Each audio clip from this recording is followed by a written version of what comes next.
Capricorn, hi! Welcome to Mr. Queen PH. At ito ang inyong weekly reading, weekly ganap for January 6 to 12, 2025. If you're interested in private readings, meron tayong link sa description at sa pinned comment.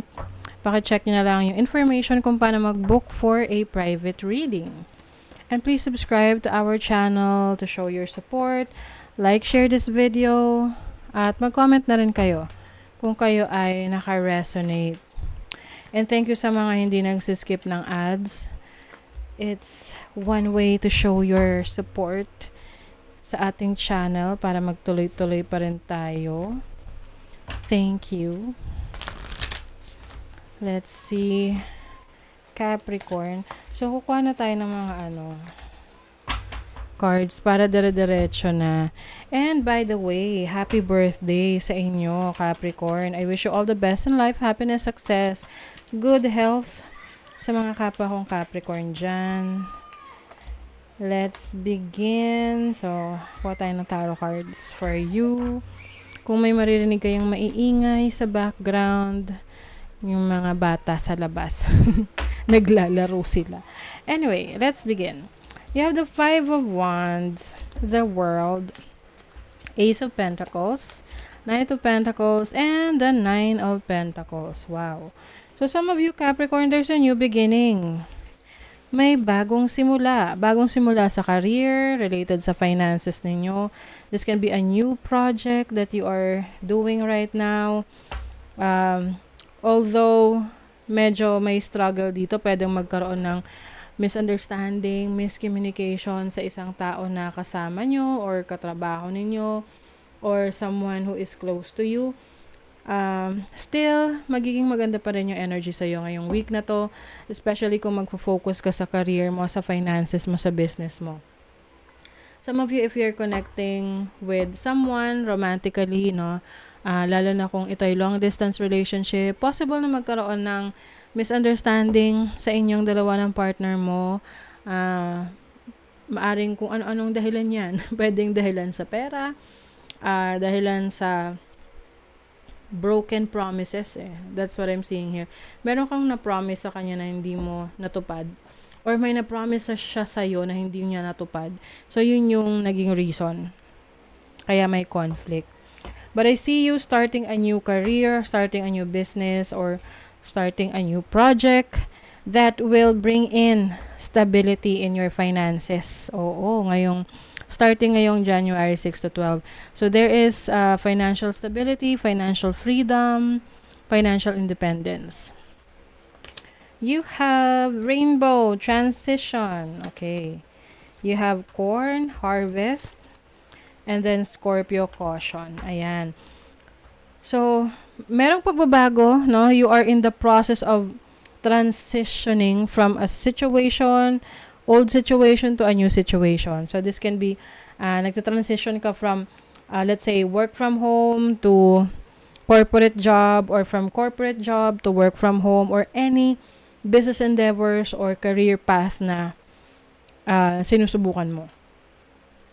And itong harvest is about yung mga investments mo. Yung mga efforts na binigay mo sa isang proyekto. Ayan, you are enjoying the fruits of your labor. But pay attention, maaring, meron kasi energy dito na pwedeng mang-betray sa'yo. So, this can be betrayal when it comes to your finances or sa trabaho. So, pay attention sa mga papasukin mong business partnership or investment. Make sure na nabasa mo yung kontrata, yung ins and outs, and you have research about it, no? Para iwas scam or iwas problema. You have the Sun in the second house. So this is confidence in your assets, in your finances, in your values. I think yung inyong talents, no? Kasi second house is also your talents Yung galing mo, yung abilidad mo. Mas nagiging confident ka sa kakayanan mo through your experiences. Dahil mas, kumbaga, pinatatag ka ng panahon. Ganyan. You also have the Sun in the 9th house. So, this is about travel opportunities for you. Maaring may mag-open na bagong career path, business, na kailangan mong mag-travel or to go to different places para asikasuhin yan. I also see you learning a new skill or improving your abilities through training, seminar, uh, schooling, researching. Okay? Sa money, career, finances, you are healing. Your finances are healing quickly. Continue to do what's best for you and you will soon see great results. You have gained the energy what you need. That you need. Okay. So, kung medyo problematic or nagkaroon ka ng challenges sa finances mo in the past, so ito, nakakabawi ka na paunti-unti. And itong bagong simula na to, tutukan mo lang yan kasi magbibigay yan sa'yo ng more abundance in life. And this is stability. Okay, stable siya. I see you na mas magtatagal ka dyan sa career path na yan or business na yan or ano man tong proyekto mo. And then for your relationship, your soulmate may not be the kind of person you're expecting. So be open sa relationship if you are willing to enter a new relationship na minsan kasi meron tayong standards pagdating sa pakikipagrelasyon. And yung standard na yun, madalas hindi na siya nasusunod. Kasi pag na-inlove ka na, ayun na. Wala nang paki sa standards.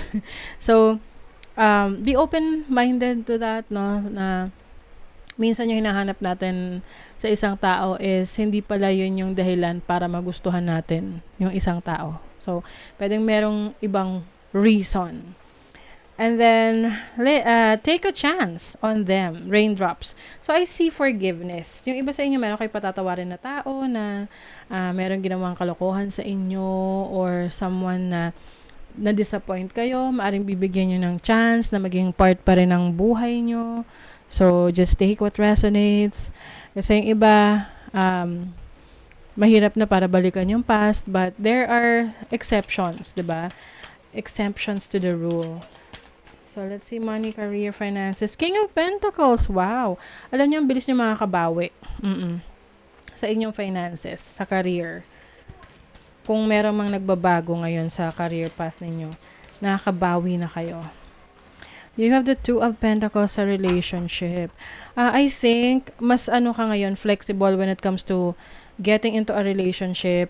Hindi mo na ibubuhos lang sa isang tao yung oras at panahon mo.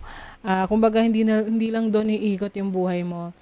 Ibabalance mo rin as to ano yung mga importante rin sa'yo. Like, yung career mo, family mo.